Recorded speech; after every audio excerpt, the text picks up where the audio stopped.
विष्णवे नमः। हर हर महादेव, जय भोलेनाथ। स्वागत है आप सभी का आपके अपने चैनल ज्ञानार्थ में। आप सभी को वैशाख अमावस्या की हार्दिक शुभकामनाएं। शास्त्रों के अनुसार वैशाख मास भगवान विष्णु को अत्यंत प्रिय है और इस मास की अमावस्या तिथि का धार्मिक दृष्टि से विशेष महत्व होता है। इस वर्ष वैशाख मास अमावस्या 27 अप्रैल को यानी कि आज के दिन है। शास्त्रों में बताया गया है कि इस दिन पवित्र नदियों में स्नान, दान, पुण्य और भगवान लक्ष्मी नारायण की विधि पूर्वक पूजा करने से व्यक्ति को न केवल समस्त पापों से मुक्ति मिलती है बल्कि मृत्यु उपरांत मोक्ष की प्राप्ति होती है। तो आइए ध्यान लगाकर रसपान करेंगे वैशाख अमावस्या की महिमा। वैशाख अमावस्या की पौराणिक एवं प्रचलित व्रत कथा। मान्यता है कि इस मास की सभी तिथियां पुण्यदायिनी मानी गई है। एक एक तिथि में किया हुआ पुण्य कोटि कोटि गुना अधिक होता है। उनमें भी जो वैशाख की अमावस्या तिथि है वह मनुष्य को मोक्ष देने वाली है। स्कंद पुराण के अनुसार परम पवित्र वैशाख में जब सूर्य मेष राशि में स्थित हो तब पापनाशनी अमावस्या कोटि गया के समान फल देने वाली मानी गई है। जो प्राणी इस दिन पवित्र नदियों में स्नान करके पितरों के निमित्त श्रद्धा पूर्वक जल से भरा हुआ कलश, तिल, पिंड और वस्त्र दान करता है उसे अक्षय फल की प्राप्ति होती है एवं उसके पितरों को मोक्ष मिलता है। यदि कोई व्यक्ति पूर्वजों की आत्मा की शांति हेतु आज के दिन व्रत रखता है, ब्राह्मणों को भोजन कराता है और श्रद्धा से पिंड दान भी करता है तो न केवल उसके पितृ तृप्त होते हैं बल्कि उसे स्वयं भी मोक्ष की प्राप्ति होती है। यह तिथि देवताओं की भी अत्यंत प्रिय मानी गई है और इसी कारण आज के दिन किए गए कर्म, साधना और दान दक्षिणा विशेष फलदायी होती हैं। इस दिन प्याऊ लगाना, छायादार वृक्ष लगाना, पशु पक्षियों के खान पान की व्यवस्था करना, राहगीरों को जल पिलाना जैसे सत्कर्म मनुष्य के जीवन को समृद्धि के पथ पर ले जाते हैं। आइए श्रोताओं, अब रसपान करेंगे। पौराणिक कथा के अनुसार किसी नगर में एक राजा रहता था। राजा की रानी बहुत ही धार्मिक विचारों की थी। राजमहल के ठीक सामने साहूकार की एक हवेली थी। रानी और उस साहूकार की पत्नी की घनिष्ठ मित्रता थी। तभी एक दिन हवेली से साहूकार की पत्नी की रोने की आवाज आई। इस पर रानी ने उससे कारण पूछा। तब राजा ने बताया कि साहूकार का पुत्र मर गया है। रानी ऐसे दुख से वंचित है, इसलिए वो राजा से एक बार फिर पूछी कि ये दुख क्या होता है। इस पर राजा ने बोला कि जब तुम्हारा कोई बेटा मरेगा तब तुम्हें समझ आएगा। ऐसा सुनकर तुरंत रानी ने अपने बेटे को नीचे फेंक दिया, पर भगवान की कृपा से उसे कुछ नहीं हुआ। रानी ने फिर पूछा कि ये दुख क्या होता है। तब राजा ने रानी को कहा कि जब पड़ोसी राज्य में युद्ध होगा और मैं उस युद्ध में अकेला जाऊंगा, इसके बाद जब तुम मेरे मरने का समाचार सुनोगी तब तुम्हें पता चलेगा। हालांकि रानी अमावस्या व्रत करती थी, जिस वजह से राजा युद्ध जीत कर वापस आ जाते हैं। रानी फिर से सवाल करती है। तब इसके बाद राजा ने कहा कि जब हम गंगा माँ के दर्शन को जाएंगे तब मैं वहाँ गंगा नदी में कूद जाऊंगा, फिर तुम्हें पता चलेगा कि दुख क्या होता है। उधर भगवान शंकर कैलाश पर्वत पर बैठकर सब कुछ देख रहे थे और माता पार्वती से कहते हैं कि आओ मैं तुम्हें दुखी आत्मा के दर्शन करवाता हूँ। इसके बाद भगवान शिव और बकरे और माता पार्वती ने बकरी का रूप धारण किया। एक बावली के पास घास चरने लगे। रानी ने उस बावली को देखकर कहा कि हम यहीं विश्राम करेंगे। इस दौरान रानी ने महादेव और माता पार्वती की सारी बातें सुनी, जिसमें महादेव और माता पार्वती आपस में बातें कर रहे होते हैं कि रानी ने अमावस्या का व्रत किया है, इसलिए उसे इस जन्म में कोई दुख नहीं मिलेगा। सारी बातें रानी को सब कुछ समझ आ गई। फिर उसने राजा को सब कुछ बताया। ऐसा माना जाता है कि अमावस्या व्रत रखने से इंसान के सभी संकट दूर हो जाते हैं। प्रेम से बोलिए जय भोलेनाथ। श्रोताओं, आइए अब रसपान करते हैं अगली व्रत कथा, अमावस्या की अगली व्रत कथा। एक गांव में एक गरीब ब्राह्मण परिवार रहता था। उस परिवार में पति पत्नी के अलावा एक पुत्री भी थी। वे पुत्री धीरे धीरे बड़ी होने लगी। उस पुत्री में समय और बढ़ती उम्र के साथ भी सभी स्त्रियोचित गुण भी विकास हो रहे थे। वह लड़की सुंदर और संस्कारवान एवं गुणवान थी, किंतु गरीब होने के कारण उसका विवाह नहीं हो पा रहा था। एक दिन उस ब्राह्मण के घर एक साधु महाराज पधारे। वो इस कन्या के सेवा भाव से काफी प्रसन्न हुए। कन्या को लंबी आयु का आशीर्वाद देते हुए साधु ने कहा कि इस कन्या के हथेली में विवाह योग्य रेखा नहीं है। तब ब्राह्मण दंपति ने साधु से उपाय पूछा कि कन्या ऐसा क्या करे कि उसके हाथ में विवाह योग बन जाए। साधु ने कुछ देर बाद विचार करने के पश्चात अपनी अंतर्दृष्टि से ध्यान करके बताया कि कुछ दूर पर एक गांव में सोना नाम की धोबिन जाति की एक महिला अपने बेटे और बहू के साथ रहती है, जो बहुत ही आचार विचार और संस्कार संपन्न तथा पति परायण है। यदि यह कन्या उसकी सेवा करे, वह महिला इसकी शादी में अपने मांग का सिंदूर लगा दे, उसके बाद इस कन्या का विवाह तो हो ही जाएगा। इस कन्या का वैधव्य योग मिल सकता है। साधु ने यह भी बताया कि वह महिला कहीं आती जाती नहीं है। यह सुनकर ब्राह्मण ने अपनी बेटी से धोबिन की सेवा करने की बात कही। अगले दिन कन्या प्रातःकाल ही उठकर सोना धोबिन के घर जाकर साफ सफाई और अन्य सारे काम करके अपने घर वापस आ जाती है। एक दिन सोना धोबिन अपनी बहू से पूछती है कि तुम तो सुबह ही उठकर सारे काम कर लेती हो और पता भी नहीं चलता। बहू ने कहा, माँ जी, मैंने तो सोचा कि आप ही सुबह उठकर सारे काम खुद ब खुद खत्म कर लेती हैं। मैं तो देर से उठती हूँ। इस पर दोनों सास बहू निगरानी करने लगी कि कौन है जो कि सुबह घर का सारा काम करके चला जाता है। कई दिनों के बाद धोबिन ने देखा कि एक कन्या मुंह अंधेरे घर में आती है और सारे काम करने के बाद चली जाती है। जब वह कन्या जाने लगी तो सोना धोबिन उसके पैरों में गिर पड़ी। पूछने लगी कि आप कौन हैं और इस तरह छुपकर मेरे घर की चाकरी क्यों करती। तब कन्या ने साधु द्वारा कही बात सारी बताई। सोना धोबिन पति परायण थी, उसमें तेज था। वह तैयार हो गई। सोना धोबिन के पति थोड़ा अस्वस्थ थे। उसने अपने बहू से अपने लौट आने तक घर पर ही रहने का कहा। सोना धोबिन ने जैसे ही अपने मांग का सिंदूर उस कन्या के मांग में लगाया, उसका पति मर गया। उसे इस बात का पता चल गया। वह घर से निराजल ही चली थी, यह सोचकर कि रास्ते में कहीं पीपल का पेड़ मिलेगा तो उसे भंवरी देकर उसकी परिक्रमा करके ही जल ग्रहण करेगी।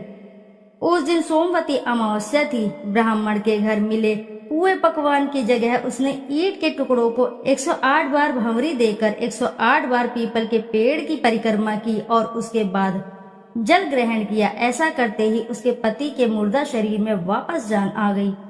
धोबिन का पति वापस जीवित हो उठा।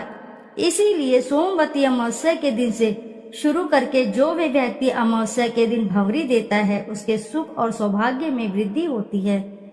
पीपल के पेड़ में सभी देवी देवताओं का वास होता है, अतः जो भी व्यक्ति हर अमावस्या को न कर सके तो सोमवार को पड़ने वाली अमावस्या के दिन 108 वस्तुओं की भंवरी देकर धोना धोबिन और गौरी गणेश का पूजन करता है, उसे अखंड सौभाग्य की प्राप्ति होती है। ऐसी प्रचलित परंपरा है कि पहली सोमवती अमावस्या के दिन धान, पान, हल्दी और सिंदूर, सुपारी की भंवरी दी जाती है। उसके बाद की सोमवती अमावस्या को अपने सामर्थ्य के हिसाब से फल, मिठाई, सुहाग सामग्री, खाने की सामग्री इत्यादि की भंवरी दी जाती है और फिर भंवरी को चढ़ाया गया सामान किसी सुपात्र ब्राह्मण, ननंद या भांजे को दिया जा सकता है। यह ध्यान रहे कि यह भंवरी का सामान अपने गोत्र या अपने से निम्न गोत्र में दान नहीं करना चाहिए। इस बात का आप अवश्य ही ध्यान करें। आइए करते हैं शिव जी की आरती। ओम जय शिव ओमकारा, स्वामी जय शिव ओमकारा, ब्रह्मा विष्णु सदा शिव अर्धांगी धारा। ओम जय शिव ओमकारा, एकानन चतुरानन पंचानंद राजे, हंसानन गरुणासन वृषवाहन साजे। ओम जय शिव ओमकारा। दो भुज चार चतुर्भुज 10 भुज अति सोहे। त्रिगुण रूप निरखते त्रिभुवन जन मोहे। ओम जय शिव ओमकारा। अक्षमाला वनमाला मुंडमाला धारी। त्रिपुरारी कंसारी करमाला धारी। ओम जय शिव ओमकारा। श्वेतांबर पीतांबर बाघांबर अंगे। सनकादिक गरुणादिक भूतादिक संगे। ओम जय शिव ओमकारा। कर के मध्य कर मंडल चक्र त्रिशूल धारी। सुखकारी दुखहारी जग पालनकारी। ओम जय शिव ओमकारा।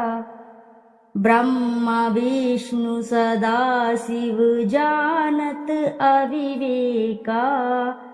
मधु कैटभ दो मारे सुर भयहीन करे। ओम जय शिव ओमकारा। लक्ष्मी व सावित्री पार्वती संगा। पार्वती अर्धांगी शिलहारी गंगा। ओम जय शिव ओमकारा। पर्वत सोहे पार्वती शंकर कैलासा। भांग धतूर का भोजन भस्मी में वासा। ओम जय शिव ओमकारा। जटा में गंगा बहत है गल मुंडल माला। शेष नाग लिपटावत ओढ़त मृग छाला। ओम जय शिव ओमकारा। काशी में विराजे विश्वनाथ नंदी ब्रह्मचारी। नित उठ दर्शन पावत महिमा अति भारी। ओम जय शिव ओमकारा। त्रिगुण स्वामी जी की आरती जो कोई नर गावे। कहत शिवानंद स्वामी मन वांछित फल पावे। ओम जय शिव ओमकारा। बोलो जय भोलेनाथ की जय। आइए अब करते हैं शिव चालीसा। दोहा। श्री गणेश गिरजा सुवन मंगल मूल सुजान। कहत अयोध्या दास तुम देहु अभय वरदान। जय गिरिजापति दीन दयाला सदा करत संतन प्रतिपाला। भाल चंद्रमा सोहत नीके कानन कुंडल नागफनी के। अंग गौर शिर गंग बहाए मुंडमाल तन छार लगाए। वस्त्र खाल बागंबर सोहे छवि को देख नाग मुनि मोहे। मैना मातु कीन्ह दुलारी बाम अंग सोहत छवि न्यारी। कर त्रिशूल सोहत छवि भारी करत सदा शत्रुन क्षयकारी। नंदी गणेश सोहे तमस कैसे सागर मध्य कमल हैं जैसे। कार्तिक श्याम और गणराऊ या छवि को कही जात न काऊ। देवन जब ही जाए पुकारा तब ही दुख प्रभु आप निवारा। किया उपद्रव तारक भारी देवन सब मिली तुम ही जुहारी। तुरंत षडानन आप पठायु लव निमेष महामार गिरायु। आप जलंधर असुर संहारा सुयश तुम्हार विदित संसारा। त्रिपुरासुर सन युद्ध मचाई सबहि कृपा कर लीन बचाई। किया तपहि भागीरथ भारी, पूरब प्रतिज्ञा तसु पुरारी। दानिन महतुम समको नाही, सेवक स्तुति करत सदाही। वेद नाम महिमा तब गाई, अखत अनादि भेद नहीं पाई। प्रकट उद्यति मंथन में ज्वाला, जरे सुरासुर भये विहाला। कीन दया तम करी सहाई, नीलकंठ तब नाम कहाई। पूजन रामचंद्र जब कीन्हा, जीत के लंक विभीषण दीना। सहस कमल में हो रहे धारी, कीन्हा परीक्षा तबहि पुरारी। एक कमल प्रभु राखेउ जोई, कमल नयन पूजन चम सोही। कठिन भक्ति देखी प्रभु शंकर, भये प्रसन्न दिए इच्छित वर। जय जय जय अनंत अविनाशी, करत कृपा सबके घटवासी। दुष्ट सकल नित मोहि सतावे, भ्रमत रहे मोहि चैन न आवे। त्राहि ताहि मैं नाथ पुकारो, यही अवसर मोहि आन उबारो। ले त्रिशूल शत्रुन को मारो, संकट से मोहि आन उबारो। मातु पिता भ्राता सब कोई, संकट में पूछत ना कोई। स्वामी एक है आस तुम्हारी, आए हरहु अब संकट भारी। धन निर्धन को देत सदाही, जो कोई जांचे वो फल पाही। स्तुति के ही विधि करो तुम्हारी, क्षमहु नाथ अब चूक हमारी। शंकर हो संकट के नाशन, मंगल कारण विघ्न विनाशन। योगी यति मुनि ध्यान लगावे, नारद शारद शीश नवावे। नमो नमो जय नमः शिवाय, सुर ब्रह्मादिक पार न पाए। जो ये पाठ करे मन लाई, तापार होत है शंभु सहाई। ऋनिया जो कोई हो अधिकारी, पाठ करे सो पावन हारी। पुत्रहीन कर इच्छा कोई, निश्चय शिव प्रसाद तेई होई। पंडित त्रयोदशी को लावे, ध्यान पूर्वक होम करावे। त्रयोदशी व्रत करे हमेशा, तन नाही ताके रहे कलेशा। धूप दीप नैवेद्य चढ़ावे, शंकर सम्मुख पाठ सुनावे। जन्म जन्म के पाप नसावे, अंतवास शिवपुर में पाए। कहे अयोध्या आस तुम्हारी, जनी सकल दुख हरहु हमारी। दोहा। नित्य नेम कर प्राते ही, पाठ करो चालीसा। तुम मेरी मनोकामना, पूर्ण करो जगदीशा। मगसर छठी हेमंत ऋतु, सनवत 64 जान। आज स्तुति चालीसा, शिवहि पूर्ण कीन कल्याण। प्रेम से बोलिए प्रिय भक्तगणों, जय शिव शंभुनाथ की जय। प्रिय भक्तगणों, आइए अब करते हैं भगवान शिव जी की आरती। कर्पूर गौरम करुणावतारम, संसार सारम भुजगेन्द्रहारम। सदा वसंतम हृदयहिर्विन्दे, भवं भवानी सहितं नमामि। जय शिव ओंकारा, हर ओम शिव ओंकारा। ब्रह्मा विष्णु सदा शिव, अर्धांगी धारा। ओम जय शिव ओंकारा। एकानन चतुरानन पंचानन राजे। हंसानन गरुणासन, वृषवाहन साझे। ओम जय शिव ओंकारा। दो भुज चार चतुर्भुज, 10 भुज अति सोहे। तीनों रूप निरखता, त्रिभुवन जन मोहे। ओम जय शिव ओंकारा। अक्षमाला वनमाला, ऋणमाला धारी। चंदन मृद मग सोहे, भाले शशिधारी। ओम जय शिव ओंकारा।